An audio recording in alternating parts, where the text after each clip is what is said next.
job seekers, Jennifer Tardy here. I'm your career success coach, and welcome back to the channel for career success for underrepresented populations. In today's video, we're going to be talking all about getting the pay you deserve.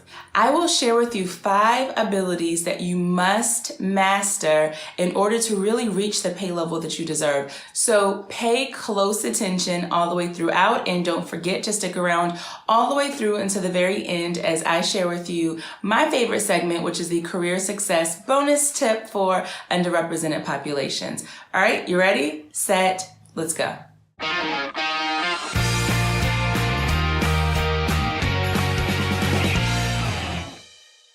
For too long, our salaries have been on pause, and our finger is on the pause button. In this video, I truly want to empower you to lift that finger off of the button in order to press play on your pay. Now, after watching this video, if you decide that you want to work with me in order to press play on your pay, then all you need to do is visit jennifertardy.com/salary, because we have a course that's for you called Press Play on Your Pay. All right, let's get into these 5 abilities now. Ability number 1, in order to get the pay that you deserve, you must have the right mindset. And it sounds a little trivial to say you need to have the right mindset, but here's the truth of the matter. You need to already believe that you deserve the right level of pay, and you already need to know that you're already qualified for the position that you're for. And you need to already know that you're qualified for the position that you're in, or for the position that you're going into. Because if you don't feel that you're qualified for that position, then obviously you'll be more willing to take a discount for that position. So the right mindset truly means knowing that you are already enough, knowing that you already bring everything that's needed to the table, and knowing that you are qualified. And if all of those things are in the right order, then you deserve to have the right pay. Most people don't get the pay that they deserve because they don't believe that they deserve the position that they're already in. As a matter of fact, if you haven't had a chance to check out a previous video, this video is all about how experience affects your salary. And to a lot of people, they're like, oh, I don't have the right degree, or I don't have a degree, or I don't have this qualification. But odds are, pay more attention to the experience that you have, because the experience can compensate for not having a degree. So go check out that video and make sure that you are well equipped to understand how experience affects your salary. Ability number 2, in order to get the pay that you deserve, you must have a good working knowledge of your market worth. And when I talk about market worth, what I'm really talking about here is for people in the market, for people out specifically in your industry doing the same work or similar work that you're doing at your level, how much are they getting paid? And so you need to already have an understanding of this so that you can know, are you really off in pay? And if you are off in getting the pay that you deserve, by how much is it? And so, for instance, I want you to know where you currently stand with your own pay. I want you to be able to do your own market research to understand the salaries that are out there. And I want you to combine all of that data to truly answer the question, are you off in your own salary or not? Ability number 3, in order to get the pay that you deserve, you must be willing to have what I call a courageous conversation. It takes a lot of courage to be able to go to someone and say, based on this research, I am underpaid from my peers in the market who are doing the same work. And here's what I'd like to be able to talk about getting my pay to the right level. It takes a lot of courage to be able to do something like that. And so you have to be willing to have a courageous conversation, to use your voice to speak up on your own behalf. And something that's really specific about number 3, this ability, is not just about your ability to have a courageous conversation, but to have it with the right person. A lot of people are having conversations about the fact that their pay isn't where it needs to be, but they're having it with the wrong person. The right person is a decision maker within your organization, with the person who has the power to make a change around your pay. Anyone else that you're having a conversation with that is not a decision maker and that has no power to make that change within your pay, it is going to just be a frivolous conversation, a waste of your time and energy, unless you're just trying to practice. So make sure that you're having a courageous conversation and you're having it with the right person or people. Quick pause, because I want to have a discussion with you. Have you ever tried to have this conversation in the past with someone? If you did, let me know in the comment section, how did that conversation go? What came up in the conversation? Or maybe you're thinking about having a conversation with someone. Are you nervous about it? Let me know in the comment section. Let's get a conversation started. Ability number 4, in order to get the pay that you deserve, you must be able to master framed messaging. And so oftentimes people come into a conversation about pay with an emotional approach. I think, I feel, I believe, I deserve to make this, I'm a good person. When it comes to having this conversation with a decision maker, a lot of those feelings really don't matter. At the end of the day, you need to be able to state your business case when you're talking to the decision maker. Using I think, I feel, I believe, or talking about how you feel that you are just worth it is not a great approach. A framed message that I'm referring to is being able to take that research that you've done and bring that data with you and talk about it in terms of, you love your job, but you feel like in order to stay here, you're going to fall behind what your peers are making in the market. And so making sure that you have this framed message, it really helps towards your business case.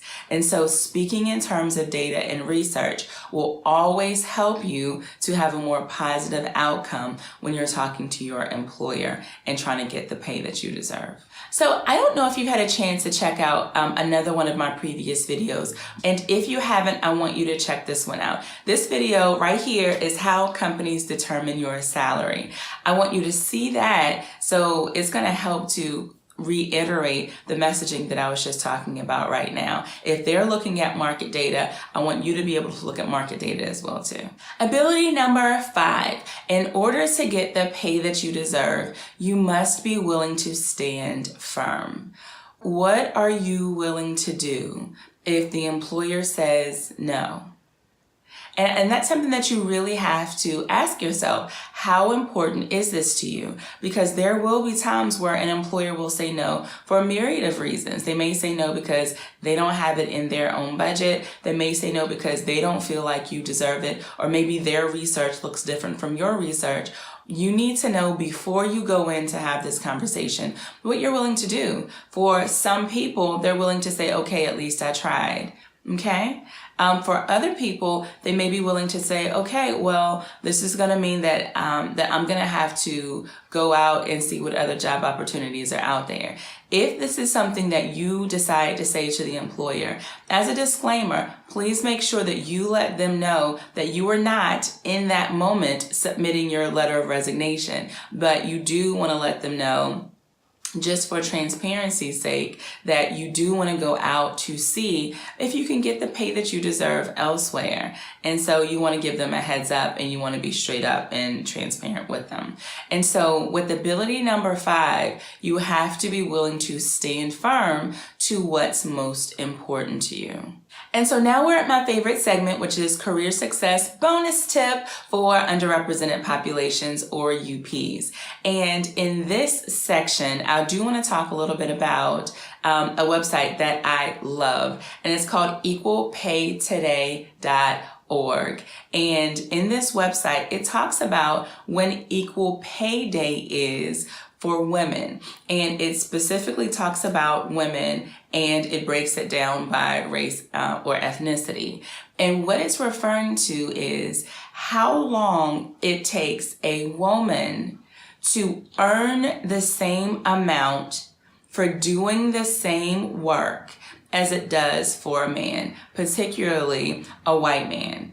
And so when you go to equalpaytoday.org, check out the dates where we as women are actually celebrating our equal pay. And it's different depending on your race or ethnicity as a woman. For instance, Equal Pay Day for women in general in 2019 is April 2nd of this year. So we just celebrated our ability to earn equal pay for what men have earned already in 2018. Now, if you are an Asian woman, it's actually a little earlier. It's March the 5th, but it's still going into the next year to earn that same amount. If you are a white woman, equal pay for you is April 19th. If you are a black woman, you have to work all the way into August. It's actually August the 22nd of 2019 before you earn the same amount that a white man is earning in 2018 to do the same work. If you are a Native American woman, you have to work all the way into September the 23rd. And if you are Latina, you have to work 11 months into the next year. Your equal pay day is November the 20th. And when I first came across this website and learned this information, we've all heard of the wage gap and how laws are trying to create more equality in pay among men and women, but to be able to have it put in this manner when we can actually celebrate our equal pay, this is very, very interesting. And so there are a lot of laws or there are a lot of movements and commitments to closing the gender wage gap. And I'm going to talk a little bit about them more in a future video. But for the gist of this bonus tip, I really want you to know why there's such an importance around your ability to get the pay that you deserve overall. So I hope that that helped, and I'm glad that you were able to stick it around all the way through to get the 5 abilities that you must have. And as a recap, here are the 5 abilities. Number 1 is having the right mindset. Number 2 is market knowledge. Number 3 is a courageous conversation. Number 4 is framed messaging. And number 5 is your willingness to stand firm. And at the end of the day, I do want you to know that you are worth fighting for. And so if you liked what you've seen in this video, be sure to like the video and subscribe. If you're watching this video, I'm thinking you're probably going to be interested in one of our other free gifts. It's 21 pieces of career advice for UPs or underrepresented populations. I have a guide for you. If you're checking this out, you're probably thinking about going through the interviewing process. Go down to the details section, click on the link, and get that guide. If you liked this video, be sure to subscribe to the channel, click like, and click the bell so that you can be notified whenever we have a new video, which will be every Tuesday by noon. Now, keep in mind that in order for us to be underrepresented no more, we must listen, engage, apply, repeat. Now, we must learn. I'm Jennifer Tardy. I'm your career success coach, and I will see you in the next video. Take care.